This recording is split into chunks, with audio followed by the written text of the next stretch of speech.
జై శ్రీమన్నారాయణ శ్రీనివాస వెంకటేశ గోవింద గోవింద.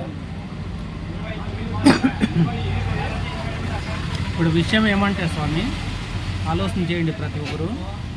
మీరు తల్లి తండ్రి మీకు 20 ఏళ్ళు సాగుతారు ప్రతి పిల్లల్ని.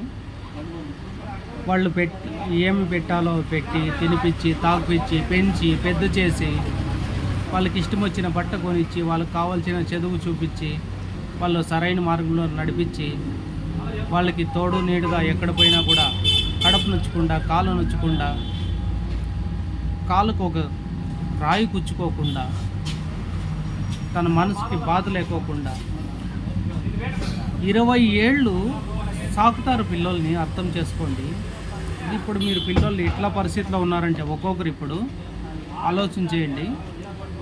ఎవరో వచ్చేసి ఒక ఫ్లవర్ ఇస్తే ఐ లవ్ యూ,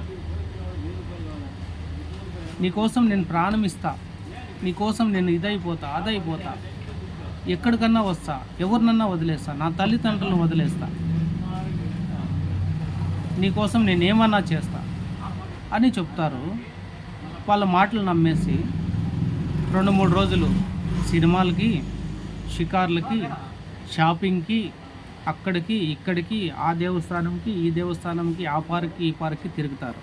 తర్వాత పరిస్థితి ఏమొస్తుందంటే ఒక్కసారిగా ప్రతి ఒక్కరు లేచిపోదామా, ఇంకా ఈ లేచిపోదాం, ఇంకెదొకటే కదా ఉండేది, లేచిపోయి నా కోసం ప్రాణం ఇస్తావు కదా నువ్వు, లేచిపోదాం, సరే నీకంటే ఎక్కువ నాకేముంది అనేసి ఏమో సొమ్ములు వేసుకొని వచ్చేది ఇంట్లో నుంచి. వాడు ఇంట్లో నుంచి డబ్బులు ఏడన్నా తీసుకొని వచ్చి వెళ్ళిపోయి, సరే పోయినాక స్టాండర్డ్గా ఉంటారా? ఫస్ట్ పాయింట్ ఆలోచన చేయండి బాగా. పోయిన తర్వాత స్టాండర్డ్గా ఉంటారా? అవసరం తీరిపోతుంది, అవకాశం చేజారిపోతుంది. అవసరం తీరినాక అవకాశంతో పనేముంది, అయిపోతుంది. అమ్మా నేను పలానా ఊర్లో ఉన్నాను, నాకు ఇట్లా పరిస్థితి ఉంది, మాకు తినేకి జరిగేది కష్టం ఉంది, ఏమన్నా కొంచెం నాన్నకు చెప్పుకోకున్నట్లా నాకు కొంచెం సపోర్ట్ చేయమ్మా, అవి కావాలా ఇవి కావాలా, తినేకి లేవు, మేమైతే ఊరికి రాము, పంపించాము. అవునమ్మా, నాన్నకు తెలియకోకుండా నేను నీకు ఏం కావాలో పంపిస్తానమ్మా, ఏమంటే బాగుండండమ్మా, ఏమి చేసుకోవద్దండమ్మా, నాన్నకు నేను మళ్ళీ నిదానంగా చెప్తాను ఏమన్నా ఉంటే అవసరం ఉంటే అనేది. ఆమె తండ్రికి తెలియకోకున్నట్ల, భర్తకు తెలియకోకున్నట్ల డబ్బులు పంపించేది, సపోర్ట్ చేసేది, ఇంటికి ఏమన్నా కావాల్సిందో చూసేది. ఒక్కసారిగా తండ్రికి తెలుస్తుంది అనుకో, అప్పుడేం చేయాల? అందరూ ఒప్పుకున్నారు, నువ్వు ఒకడే ఒప్పుకో, అందరూ ఒప్పుకొనేసినారు, నువ్వు ఒకడే ఒప్పుకో, నువ్వెందుకు ఒప్పుకోవు? ఇంకా వాళ్ళ లైఫ్ వాళ్ళకి సెటిల్ అయిపోయింది కదా, మంచి పిల్లోని చేసుకున్నాడు, మంచి పాపని చేసుకున్నాడు. ఇట్లా ఆడబిడ్డైనా మగబిడ్డైనా నేను చెప్పేది, అట్లా పరిస్థితి వస్తుంది. సరే ఏదో జరిగిపోతుంది, ఓకే, అంతా అయిపోయి ఆకు చినిగిన తర్వాత, కష్టాలు వచ్చిన తర్వాత, సమస్యలు వచ్చిన తర్వాత వాడు 4 కొట్టి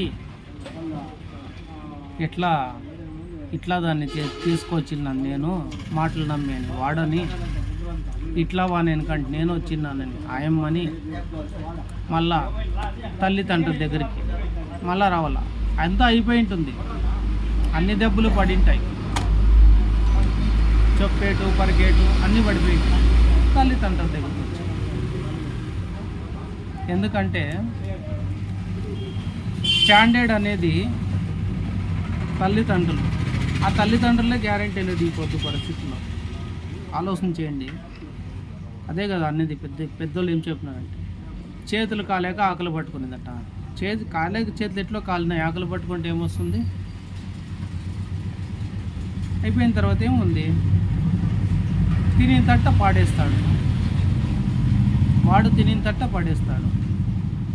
ఇంకెట్లు నేను అయిపోయినాను అనేసి మళ్ళా ఆ సంసారం సర్దుకొని చేతగాక అప్పుడు చేసిన తప్పులు ఎట్లో చేసేసినాను అనేది జీవితాంతము మీరు బాధపడేది.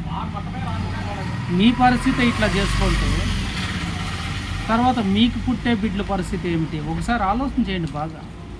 సరే మా అమ్మోళ్ళకి మేమేమో మేనేజ్ చేసినాం, మెయింటైన్ చేసినాం, చెప్పినాం, పాడు పరదేశ్ అయిపోయింది. నీకు పుట్టే పిల్లలకి ఎవరికి ఇచ్చి పెళ్లి చేస్తావు? ఆలోచన చేయను బాగా. నీకు పుట్టే పిల్లలకి అమ్మ తరపునిస్తావా, నాన్న తరపునిస్తావా, నిన్ను కట్టుకోండేవని తరపునిస్తావా? ఎక్కడ దిక్కుదొక్కకుండా అయిపోతుంది నీ పరిస్థితి. దానికోసము తండ్రి విలన్ చేస్తారు, లాస్ట్లో తండ్రిని విలన్ చేస్తారు. నీ పని అయిపోయి ఉంటుంది కదా. ఇది కాదమ్మా లైఫ్. ఒక్క పెళ్ళి చేయాలంటే ఎంతమంది మాట్లాడతారు తెలుసా? వాళ్ళ వెనకేమి, వాళ్ళ ముందేమి, వాళ్ళ మంచోళ్ళ, వాళ్ళ చెడ్డోళ్ళ, వాళ్ళ ఊర్లో బ్యాక్గ్రౌండ్ ఏమి, వాళ్ళు ఏం చేసేవాళ్ళు, వాళ్ళ పరిస్థితి ఏమి, వాళ్ళ బిడ్డని సాగగలరా, గోత్రం సరిగా ఉందా, పేరు బలాలు సరిగా ఉన్నాయా, వాళ్ళు సరిగా బాగుంటారా? ఇన్ని ఆలోచన చేసి పెద్దోళ్ళు అన్ని నిర్ణయాలు తీసుకొని మా బిడ్డకి ఏమన్నా అయితే మీదే బాధ్యత, మా పిల్లలకి ఏమన్నా అయితే మీదే బాధ్యత, మీ పిల్లలు బతుకునే మేము అందిస్తాము, మా పాపకి బాగు చూసుకునేంతవరకు ఇంతిస్తాము, మేము ఉంగరం పెడతాము, వాచ్ పెడతాము, చైనాలు పెడతాము, కమ్ములు పెడతాము, నెక్లెస్ పెడతాము, జుంకీలు పెడతాము అని వాళ్ళు, బ్రాస్లెట్ పెడతాము, పాపకు అవి చేపిస్తాము, ఇవి చేపిస్తామని వీళ్ళు. ఆలోచన చేయండి బాగా మనసులో. ప్రతి ఒక్కరు అన్నీ అయిపోయి పెద్దోళ్ళు ఒక సంసారాన్ని సరిచేస్తే వీళ్ళు సొంత నిర్ణయాలతో వీళ్ళ జీవితాలు నాశనం చేసుకుంటూ ఉంటారు. అది ఎట్లుంటుందంటే అమ్మా, బాగా ఆలోచన చేయండి. వయసులో ఉండే పిల్లలు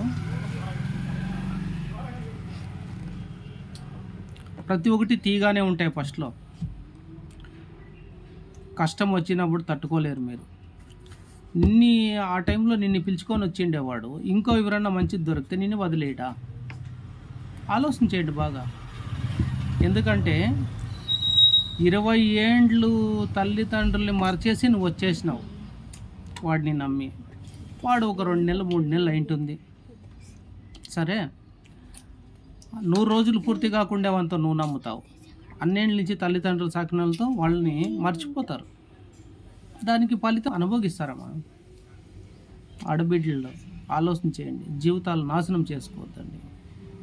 ఏమన్నా నిర్ణయాలు తీసుకోవాలంటే తల్లిదండ్రులతో కూర్చొని మాట్లాడి ఏమో నిర్ణయం తీసుకోండి. దానికి కూడా ఇప్పుడు పెద్దోళ్ళు ఒప్పుకుంటుంటారు. అది కూడా ఆలోచన చేయండి బాగా. ఏదో అయ్యేది అయింది, పోయేది పోయింది, బాగా పెళ్లి చేస్తాం, బాగుంటారు. ఎవరి నుంచి అది ఎట్లో అయ్యేది అయిపోయింది, బాగుందండి. అప్పుడు మళ్ళీ అదే పరిస్థితి వస్తే తర్వాత ఇంకొక విషయం ఆలోచన చేయండి. సరే, నీకు తల్లిదండ్రులు మీకు చెప్పినట్టే చేస్తారు, ఒప్పుకుంటారు, అయిపోతుంది. తర్వాత తల్లి కానీ తండ్రి కానీ ఎవరన్నా ఏమన్నా అయితే అప్పుడు బంధువులు కావాలి కదా. ఎక్కడి నుంచి వస్తారు? బంధువులు అనే ట్రాక్ కట్ చేసినారు మీరు. ఆలోచన చేయండి బాగా. బంధువులు అనే ట్రాక్ని కట్ చేసుకొనేసి మళ్ళీ ఆ పొద్దు నా పరిస్థితి బాగాలేదు, ఇట్లా మా అమ్మ ఇట్లా అయిపోయింది, మోసేవాళ్ళు లేరు, చేసేవాళ్ళు లేరు, పెట్టేవాళ్ళు లేరు అంటే చేసుకున్నారు అట్లా పని. దానికి పెద్దోళ్ళు ఎంత పెద్ద ఫ్యూచర్ ప్లానింగ్ ఉంటుందంటే ఏదన్నా చేస్తే అట్లా ఉంటుంది. ఆలోచన చేయండి. నిమిషాల పైన తీసుకునే నిర్ణయాలు అంతగానే ఉంటాయి దాని సమస్య. అలా ఎప్పుడు తీసుకోవద్దండి నిర్ణయం. భవిష్యత్ బాగుండాలి. కల్లర్లకి మోసపోవద్దండి. మగపిల్లలు కూడా అంతే. దయచేసి ఇదే జీవితం అని మోసపోవద్దండి. చాలామంది తెగిలిన తర్వాత రోడ్లంటే తిరుక్కొని ఉండే పరిస్థితి వస్తుంది. ఎందుకంటే తను మారినా ఒకటే కష్టమే, నువ్వు మారినా ఒకటే కష్టమే. ఏదో ఒక పక్క చెడిపోయేదంటూ ఖచ్చితం. అలా 100కి ఇప్పుడు జరిగే పరిస్థితుల్లో 100కి జరిగే దాంట్లో 100 మంది అదే చేసుకుంటే అట్లే ఇదే లైన్లో పోతే పెద్దల మాట తీసేసి పోయేవాళ్ళు ఒకరో లేదో ఇద్దరో బాగుంటారు, అంతకుమించి ఎవరూ బాగుంటారు. ఎందుకంటే ఆ నమ్మకం అనేది తగ్గింది ఇప్పుడు ఈ మధ్యలో. లేదు మాది అదే మార్గం అంటే దానికి ఎవరేం చేయలేరు. ఆలోచన చేసుకోండి, నిర్ణయం తీసుకోండి. ఏ విషయాన్ని దాకరి లోపల పెట్టుకొని చేయొద్దండి. చెప్పినాను కదా, ఏది శాశ్వతం లేదు. అది పెద్దోళ్ళు ఇచ్చిన వాళ్ళతోనే. అతను మగోడే, ఇతను ఆడదే. ఎక్కడ పోయినా కూడా ఈ రూపాలు మారవు. మీరు కలర్ మారవచ్చు కానీ కొంచెం మేకప్లో కొంచెం మార్పు వస్తుంది, ఈ మెయింటెనెన్స్లో కొంచెం మార్పు వస్తుంది, కానీ మళ్ళా ఈ బతికింతే ఉంటుంది. అయ్యో ఆ రోజు ఎందుకు తొందరపడితే ఈ పొద్దు నా జీవితం ఇట్లా అని బాధపడేవాళ్ళు తర్వాత 1 ఇయర్ తర్వాత ఆలోచన చేసుకోండి. 1 ఇయర్ ఒక క్యాలెండర్ మారిపోతే జీవితాలు చాలా తారుమారైపోతాయి. పెద్దోళ్ళు అదే పెద్దోళ్ళు చేసేటివైతే పెద్దోళ్ళు ఉండేంత వరకు అక్కడ తప్పు వస్తే ఇక్కడ బుద్ధి చెప్తారు, ఇక్కడ తప్పు వస్తే అక్కడ బుద్ధి చెప్తారు. ఏది కూడా శాశ్వతమైంది కాదు. పెద్దోళ్ళు ఇచ్చిన పునాదులే స్టాండర్డ్. అర్థం చేసుకోండి, అందరూ కరెక్ట్గా నడుచుకోండి. జై శ్రీమన్నారాయణ శ్రీనివాస వెంకటేశ గోవింద.